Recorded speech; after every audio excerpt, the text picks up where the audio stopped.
একটি পরিবারের জীবনের গল্প। অধ্যায় 1, শিকড়ের টান। বাংলাদেশের এক ছোট্ট গ্রামে জন্ম নেয়া আহমেদ পরিবার। দাদু হাবিবুল্লাহ মোল্লা ছিলেন গ্রামের একজন সম্মানিত ব্যক্তি। বাবা ফজলুল হক ছিলেন স্কুল শিক্ষক আর মা আমেনা খাতুন গৃহিণী। তাদের 2 ছেলে, বড় ছেলে রাশেদ ও ছোট ছেলে সাইফুল।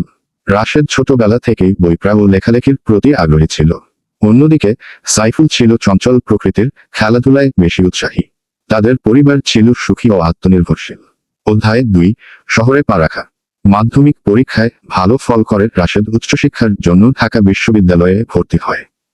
গ্রাম থেকে শহরে আসা তার জন্য ছিল এক নতুন অভিজ্ঞতা। বড় শহরের ব্যস্ততা, নতুন পরিবেশ, নতুন মানুষ, সবকিছুই একদিকে উত্তেজনাপূর্ণ, আবার অন্যদিকে কঠিন।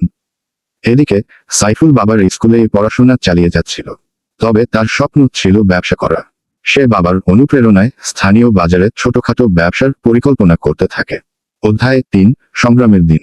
রাশেদ পড়াশোনার পাশাপাশি টিউশনি করত, যাতে পরিবারের উপর চাপ না পড়ে। সে ধীরে ধীরে লেখালেখির প্রতি আরও মনোযোগী হয়ে উঠল এবং স্থানীয় পত্রিকায় লেখা জমা দিতে শুরু করল।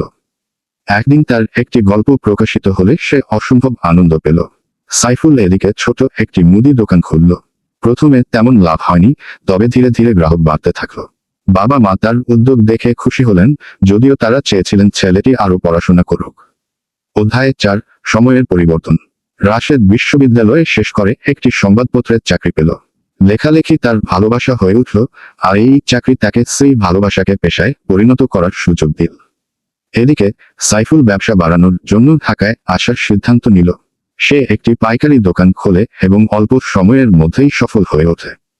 পরিবারের সবাই খুশি থাকলেও বাবা মা ছেলেদের থেকে দূরে থাকার কারণে মাঝে মাঝে বিষণ্ণ বোধ করতেন।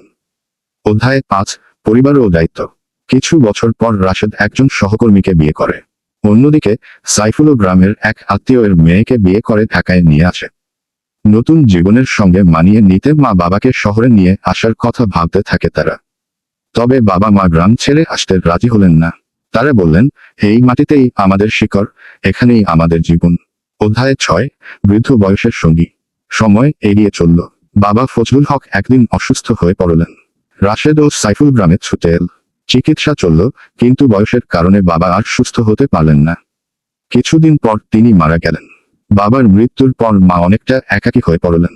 শেষ পর্যন্ত ছেলেরা মাকে শহরে নিয়ে আসে। যদিও তিনি গ্রামের স্মৃতিকে ভুলতে পারলেন না, কিন্তু নাতি নাতনিরা তাকে নতুন আনন্দ এনে দিল। অধ্যায় 7, জীবনের পূর্ণতা। সময়ের সঙ্গে সঙ্গে রাশেদ একজন স্বনামধন্য লেখক হয়ে ওঠে। সাইফুলের ব্যবসাও বড় হয়ে যায়। তারা 2 ভাই একসঙ্গে একটি ফ্ল্যাট কিনে মাকে রাখেন। একদিন মা বারান্দায় বসে সূর্যাস্তের দিকে তাকিয়ে বললেন, আমাদের পরিবার অনেক কষ্ট করেছে, কিন্তু একসঙ্গে থেকেছে বলেই আমরা জিতেছি। পরিবারের সুখ দুঃখ, সংগ্রাম আর ভালোবাসার মধ্য দিয়েই একটি জীবন সম্পূর্ণ হয়। আহমেদ পরিবারও তাই করেছিল, ভালোবাসায় গড়া এক সফল জীবনের গল্প।